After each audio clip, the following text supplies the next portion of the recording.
जिससे मेरी आइडेंटिटी छुपाई गई, मेरी प्रॉपर्टी ले ली गई, मुझे रेप किया गया, मुझे मर्डर करने की भी कोशिश की गई। तो ये जो मेरे साथ हो रहा है और भी लोगों के साथ जो हो रहा है, गए आए दिन में हम न्यूज देखते हैं कि रेप हो गया, मर्डर हो गया, प्रॉपर्टी ले ली गई। तो अगर हमारे देश का कानून इतना स्ट्रिक्ट रहेगा तो क्राइम करने से पहले 10 बार लोग सोचेंगे। सो मेरी अपील है हमारे प्रधानमंत्री जी से, नरेंद्र मोदी जी से, अमित शाह जी से कि आप लोग प्लीज हमारे देश का कानून है उसको स्ट्रिक्ट कीजिए। अभी जो आपने जिस महिला को सुना वो कोई आम महिला नहीं बल्कि मुंबई के अंडरवर्ल्ड की सबसे नामी और पहले गैंगस्टर हाजी मस्तान मिर्जा की बेटी हसीन मस्तान मिर्जा है, जो भारत सरकार से इंसाफ की गुहार लगा रही है।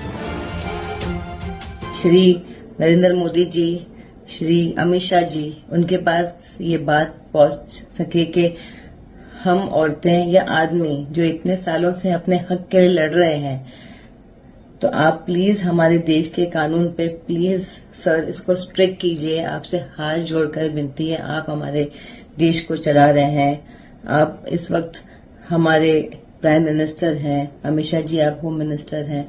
मैं ये कहना चाहूंगी कि प्लीज आप हमारे देश का जो इतना कानून का मिसयूज हो रहा है, जो अक्यूज हैं जिन पे हमने केस किया है वो कोर्ट ही नहीं आते हैं, तो सर आप लॉ प्लीज स्ट्रिक्ट कीजिए।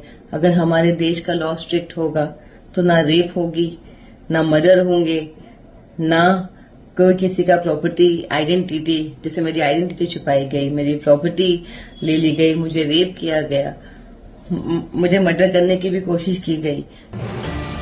हसीन ने इंस्टाग्राम पर एक वीडियो जारी किया जिसमें वो कहती दिख रही हैं कि बीते कई सालों से उनके केस को लेकर सिर्फ बातें हो रही है, कोई उस केस पर सीरियस नहीं होता है, ना ही मीडिया उसे सपोर्ट करती है और ना ही कानून सख्त है। हसीन मिर्जा का दावा है कि उनकी पहचान छिपाई गई, प्रॉपर्टी ले ली गई, उनके साथ रेप किया गया, मर्डर करने की भी कोशिश हुई, लेकिन कोई उनकी मदद को आगे नहीं आया।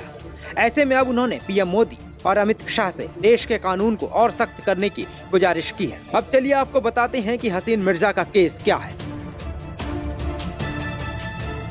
हसीन का कानूनी संघर्ष 2016 में दर्ज कराई गई एफआईआर से शुरू होता है, जिसमें उन्होंने दावा किया कि उनकी शादी केवल 12 साल की उम्र में जबरन करा दी गई थी। उन्होंने आरोप लगाया कि उनकी मां ने उनकी असली पहचान छुपाई, उन्हें विरासत में मिलने वाली संपत्ति से जुड़े दस्तावेज चोरी कर लिए गए, उनके साथ शोषण और हिंसा की गई, जिसके चलते उनका मिसकैरेज भी हो गया। हसीन ने मुंबई के जुहू स्थित एक बंगले पर भी अपना हक बताया, जिसे वो हाजी मस्तान की संपत्ति मानती है और फिलहाल पति के कब्जे में है।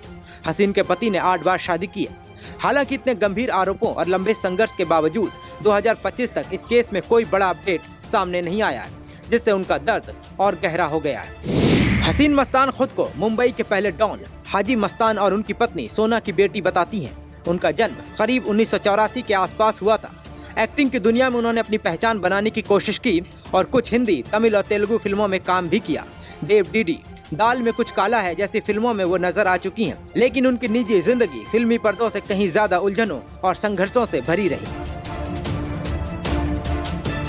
वहीं हाजी मस्तान की बात करूं तो हाजी मस्तान का जीवन भी कम दिलचस्प नहीं था। 1926 में तमिलनाडु के पेनिकुलम में जन्मे मस्तान बचपन में गरीबी से जूझते हुए 8 साल की उम्र में पिता के साथ मुंबई आ गए थे। उन्होंने डाक में कूली का काम किया, लेकिन जल्द ही समझ लिया कि उस दौर में महंगे आयात शुल्क के चलते तस्करी का रास्ता बेहद लाभकारी है। धीरे धीरे वो इस दुनिया में छा गए और 1960 के दशक तक भारत के सबसे बड़े स्मगलरों में गिने जाने लगे। मस्तान को अक्सर दूसरे अपराधियों से अलग नजरिए रखने वाला माना जाता है। उन्होंने कभी खुद हथियार नहीं उठाया। वो रणनीति, बातचीत और प्रभाव से काम करवाने में यकीन रखते थे।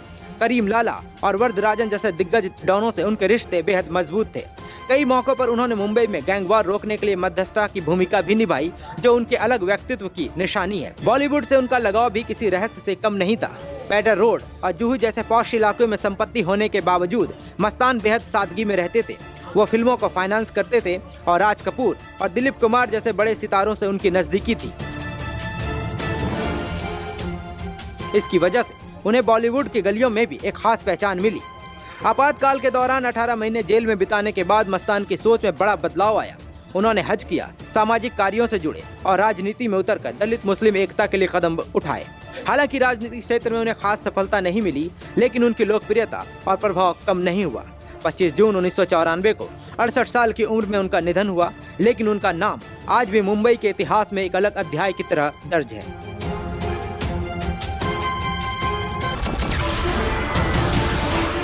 नमस्कार, मैं हूं मानक गुप्ता। अगर आपको हमारा ये वीडियो पसंद आया हो तो इसे लाइक और शेयर जरूर करें, और हाँ, हमें सब्सक्राइब और फॉलो करना ना भूलें ताकि आप देश और दुनिया की कोई खबर मिस ना करें। तो जुड़े रहिए हमारे साथ और देखते रहिए न्यूज़ 24।